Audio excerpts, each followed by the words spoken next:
നീന്ത്രപ്പഴം കൊണ്ട് മക്കൾ സ്കൂളിട്ട് വരുമ്പോൾ പെട്ടെന്ന് ഉണ്ടാക്കാൻ പറ്റിയൊരു റെസിപ്പി ഉണ്ടാക്കാം. പഴം നമുക്കിങ്ങനെ കട്ട് ചെയ്യാം. ഒരു പാത്രം അടുപ്പത്ത് വെച്ച് ചൂടായിക്കൊണ്ട് നമുക്കിതിലേക്ക് നെയ്യിട്ട് വെക്കാം.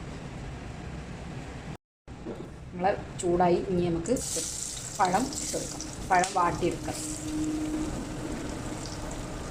ഇനി നമുക്ക് തേങ്ങ ചെറിയത് ഇട്ടെടുക്കാം.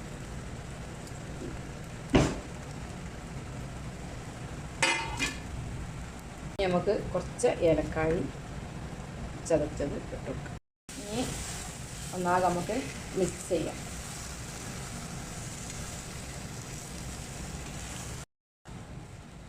നമുക്ക് കുറച്ച് പഞ്ചസാര ഇട്ടെടുക്കാം. അങ്ങനെ നമ്മളെ പഴം റെഡിയായി.